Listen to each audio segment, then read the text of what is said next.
नमस्कार, मैं हूं दीपाली राणा। आप देख रहे हैं कमोडिटी कॉल। और गोल्ड सिल्वर के ईटीएफ में जनवरी में रिकॉर्ड निवेश हुआ है। साफ है, लोगों का भरोसा सोने चांदी पर बना है और बढ़ा है। लेकिन इसके पीछे क्या है कारण, आगे की रणनीति क्या होनी चाहिए, क्या स्ट्रैटेजी बुलियंस को लेकर चले और बाकी मार्केट पर भी क्या व्यू आप रखें, इस सब पर हम बातचीत करते हैं।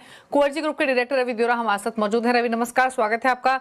सोने चांदी के साथ शुरुआत करें तो इंटरनेशनल मार्केट्स में अगर हम प्राइसेस देखें इस समय तो 5000 के लेवल्स कल अचीव हुए थे, जो कि होल्ड हो रहे हैं। 81 पर सोना चांदी कारोबार कर रहा है। और अगर घरेलू बाजार की बात करें तो यहाँ भी जो प्राइसेस है वो थोड़े से स्टेबल आज के सेशन में दिखाई दे रहे हैं, फिर चाहे वो सोना हो या फिर चांदी ही क्यों ना हो, डोमेस्टिक मार्केट्स में भी।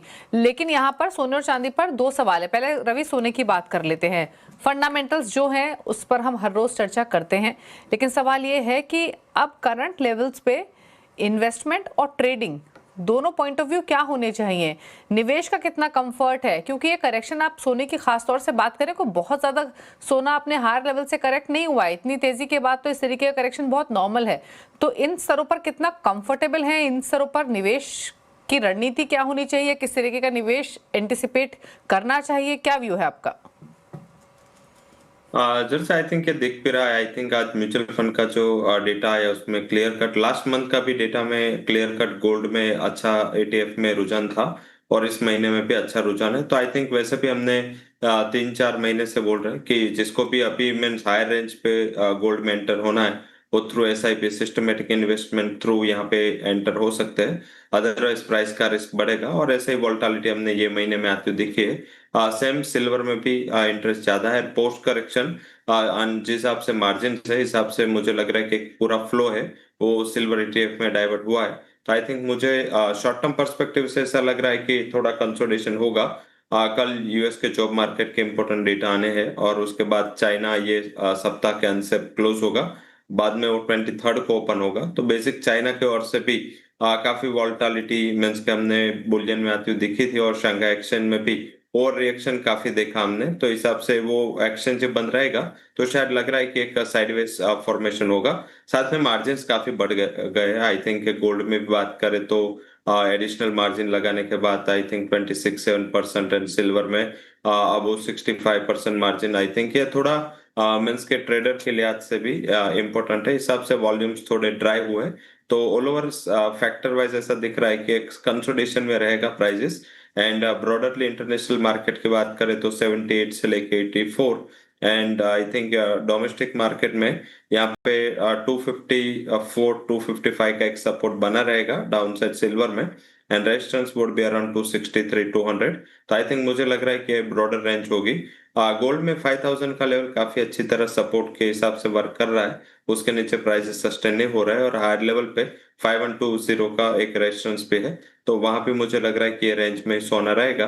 कल डेटा के बाद उसको रिवाइज करना चाहिए, बट गोल्ड अभी भी मुझे लग रहा है कि एज कम्पेयर टू सिल्वर यहाँ पे थोड़ा आउट परफॉर्मेंस के चांसेस है। ईरान वाला अभी भी इश्यू अभी भी इंटेक्ट है, ग्लोबली अनसर्टनिटीज एंड वॉलेटिलिटी अभी भी है। तो यहाँ पे गोल्ड में बाय एंड डिप्स का स्ट्रेटेजी रखे। 259 मीन्स के जो चांदी उस हिसाब से गोल्ड 1 लाख से ज्यादा नीचे चल रहा है एंड पर्टिकुलर यहाँ पे 157,500 पे बाइंग का रिकमेंडेशन होगा।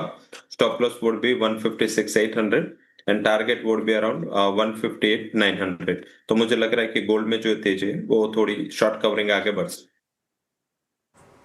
ओके, चलिए, तो ये रही रणनीति आपके लिए सोने और चांदी दोनों पर, निवेश हो या ट्रेडिंग हो, या फिर क्या रेंज रह सकती है, कौन सी कमोडिटी आउट परफॉर्म कर सकते हो। रवि ने अपना व्यू दिया। एक ब्रेक के लिए यहाँ पर रुक रहे हैं, लौटेंगे तो फोकस करेंगे ट्रेडिंग स्ट्रैटेजीज पर, बात करेंगे एनर्जी बास्केट की भी, साथ ही बेस मेटल्स की, और आउटलुक लेंगे एग्री बाजार पर भी रवि से। जल्द वापस आते हैं छोटे से ब्रेक के बाद।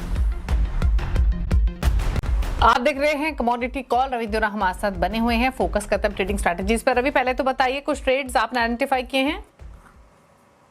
जैसे क्रूड में मुझे लग रहा है कि जो शॉर्ट कवरिंग आया है आगे बढ़ सकता है, पर्टिकुलर चाइनीज लूनर की जो फेस्टिविटी है उसके हिसाब से ट्रैवलिंग एक्टिविटीज भी अपने हाई लेवल पे होगी, एज वेल एज ये जो जियोपॉलिटिकल रिस्क चल रहा है इसका भी थोड़ा सपोर्ट है। और आज हायर लेवल से अच्छा करेक्शन आया है। अप्रोक्सीमेटली 5800 पे बाय करना है। Stop loss would be around 5780, बहुत छोटा स्टॉप लॉस होगा और 5900 के टारगेट के लिए यहाँ पे बाय कर सकते हैं। और जो सेकंड रिकमेंडेशन है यहाँ पे निकल में बिग वाले की सलाह होगी। लगातार यहाँ पे प्राइसेस साउथवर्ड डायरेक्शन में ट्रेड हो रहा है एंड आज इंपॉर्टेंट सपोर्ट 1530 ब्रेक करके नीचे ट्रेड कर रहा है, सेल करें with stop loss of around 1538 and 1530 के करीब शॉर्ट करना है। 1510 के आसपास का यहाँ पे टारगेट आता दिख सकता है, तो crude buy and nickel sell, ये स्ट्रेटेजी आज के लिए रिकमेंडेशन है। अच्छा, नेचुरल गैस में और कितना डाउनसाइड आप देख रहे हैं? ये तो तेजी से तगड़ी गिरावट इसने फेस की है, आज भी 2.5% नीचे। यहाँ क्या व्यू है?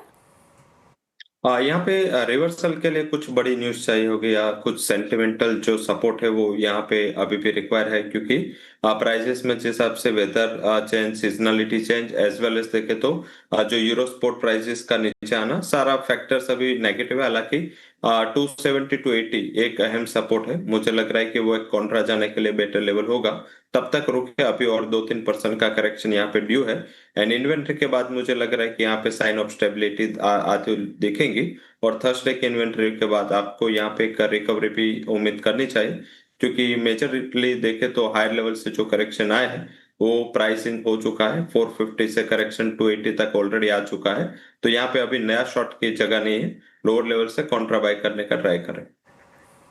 ओके अच्छा, बेस मेटल्स में आपने निकल का जिक्र किया, एक तो कॉपर पर आपका कमेंट चाहिए, प्लस अगर हम एग्री बाजार को देखें तो स्पाइसेस के पैक में बाइंग देखने को मिल रही है और लीड कर रहा है टर्मरिक, यहाँ क्या व्यू है?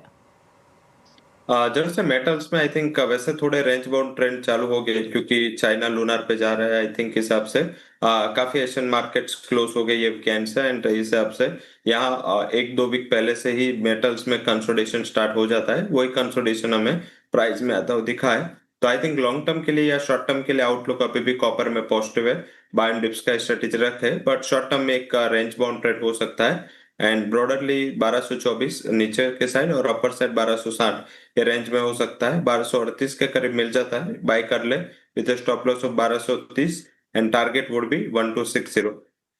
साथ में बात करें एग्रीपेक की, तो यहाँ पे स्पाइसेस एंड गुआर दोनों कॉम्प्लेक्स में एक अच्छी रिकवरी है। टर्मरिक में लोअर लेवल से एक अच्छी रिकवरी लौटी है और धीरे धीरे स्टैगर्ड डिलीवरी पीरियड में सारी एग्री कमोडिटीज जाएगी, तो इस हिसाब से लग रहा है कि यहाँ पे जहाँ भी शॉर्टेज है माल की, वो थोड़े रिकवर जल्दी हो रहे एंड धनिया में भी आज अच्छी रिकवरी है। मुझे लग रहा है कि टर्मरिक के तेजी के बाद स्पाइसेस में जाना है, धनिया प्रेफर करें। 11,180 के करीब प्राइजेस चल रहे हैं, बाय करें with stop loss of 10,940 and जो टारगेट है दैट वुड बी अराउंड 11,400। और गुआर में भी अच्छी रिकवरी यहाँ पे आती हुई दिखी और लगातार देखे तो 5500 के प्राइसेस प्रोटेक्टिव रहे हैं। मार्च वाइदा बाय करें 5500 के करीब, स्टॉप लॉस वुड भी 5460 एंड यहाँ पे 5600 तक के लेवल की उम्मीद करनी चाहिए।